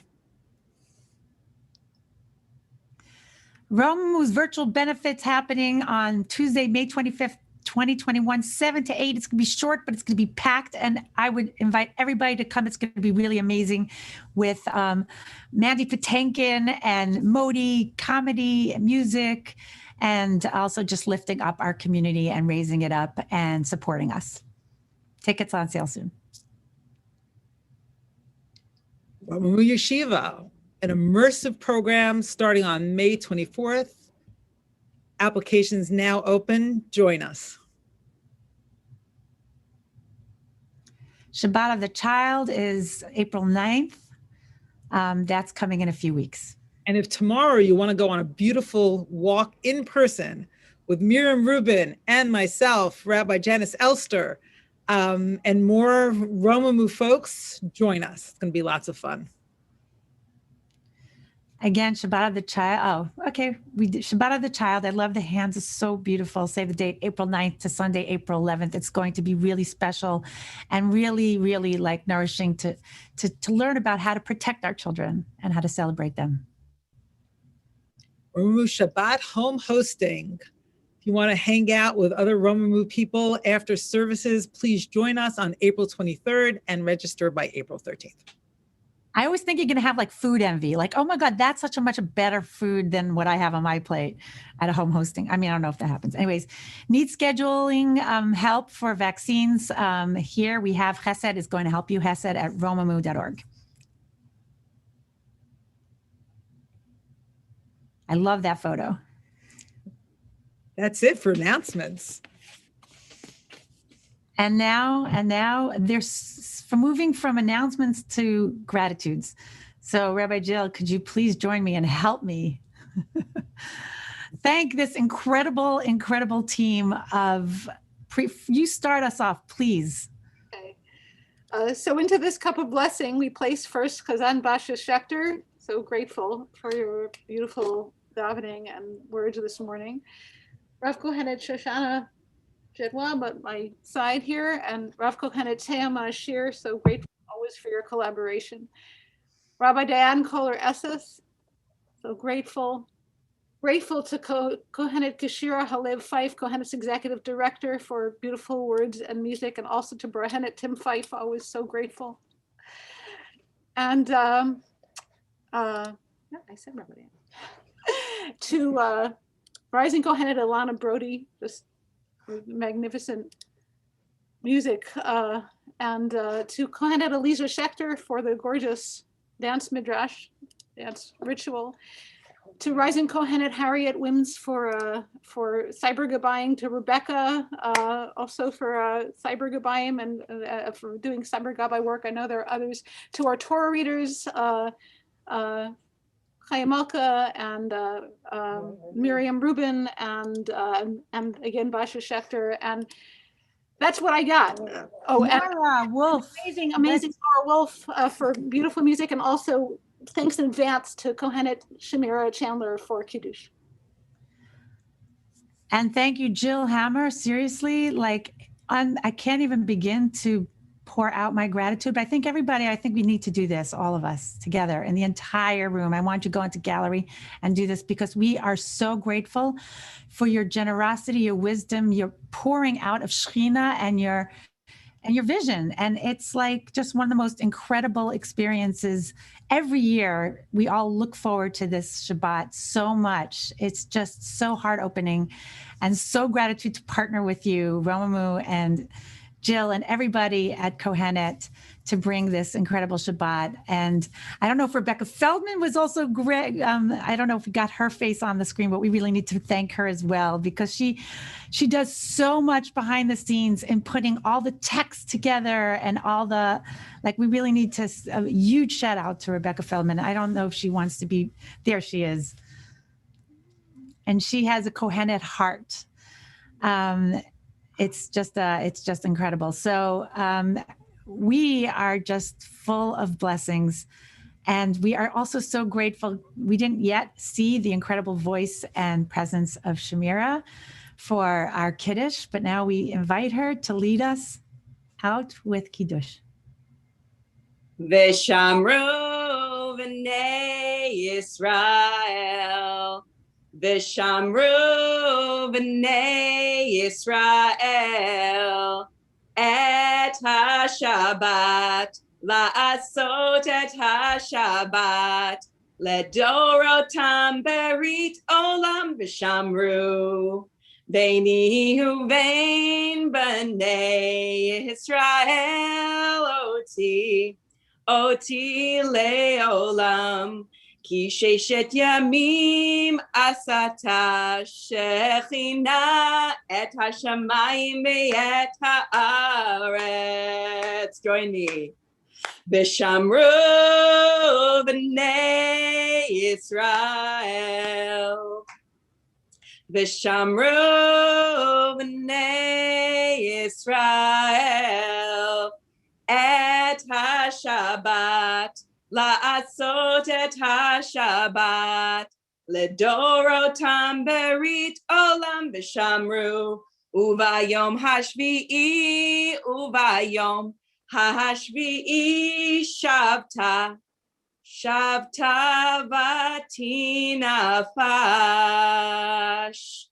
Zichri et Yom HaShabbat lekodsho, Sheshet Yamim tabdi, V'asit kol melachtech, V'yom HaShvi'i Shabbat l'shechina Elohai, Lo ta'asi kol melacha, At uvinech, uvitech, Avdech ve'amatech, uvehemtech ve'gerech, Asher b'sharayich, Ki Sheshet Yamim, Asata, Shechina, et hashamayim, vet haaretz, et hayam, vet kol asher bam, v'tanach bayom hashvi'i, al ken bercha Shechina, et yom hashabbat, v'tikadshehu savri.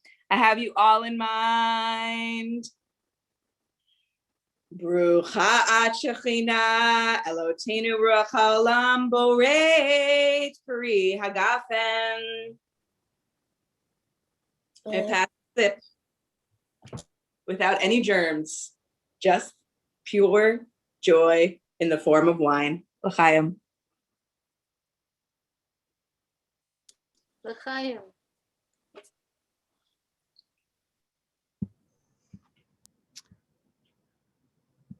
Last night, Ariel Ingber made the amazing announcement that we are honoring this year two essential leaders in our community, Karen Goldstick and Marcia Meislin, and we can't wait to honor them and celebrate them. We are so grateful also now to close with this incredible, incredible song, because wherever Kohenet goes, we go. Wherever we go, Kohenet goes. Wherever the Shekhinah is, we're right behind you. So please, please close us out. You opened us up and now you're Thank you again, everyone who came. Where you go, I will go, beloved. Where you go, I will go. Where you go, I will go, beloved. Where you go, I will go. And where you lie, I will lie, beloved. Where you lie, I will lie.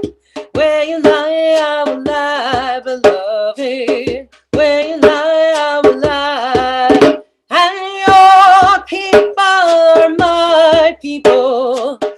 Your people are mine. And your people are my people.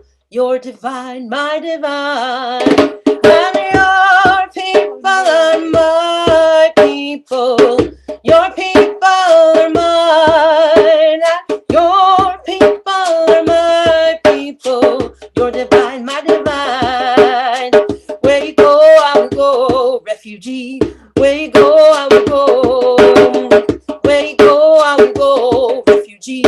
Where you go, I will go.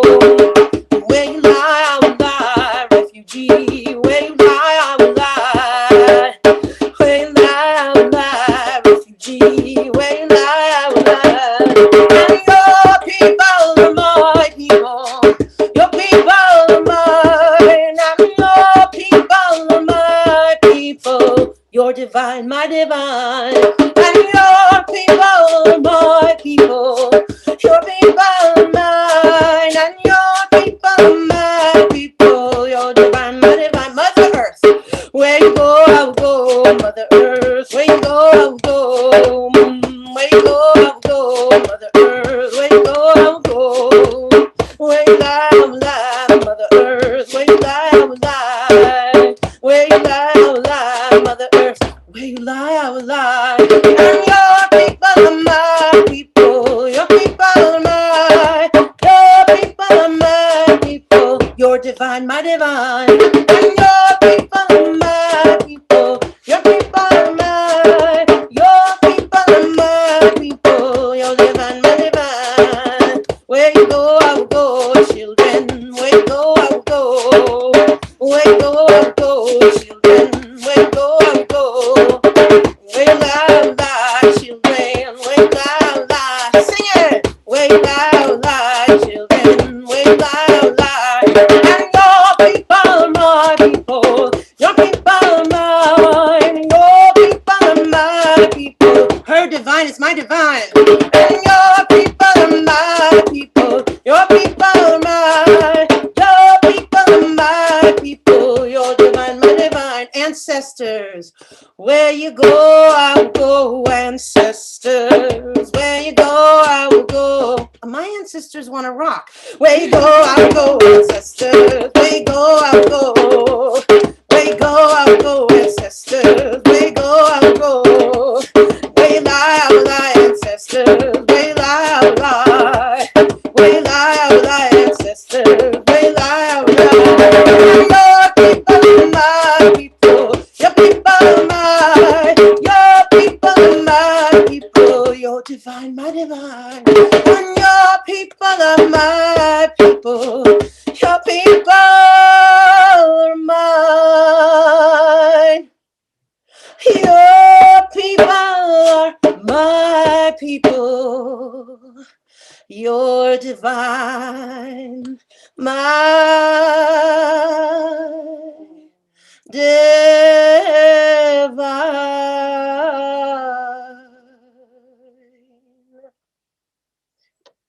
Shabbat Shalom, Azisa Pesach. Shabbat Shalom, Rabbi Diane. Shabbat shalom. Forgot about the Havdalah. The Havdalah's tonight. All right. Oh no. Come dance with us. There's more. There's more. 7:30 to 8:30 ecstatic dance, 8:30 Havdalah. We would love to be with you. Register in the link they're going to put in the chat now. Yay. Yay. Happy spring. Have a nice little nap.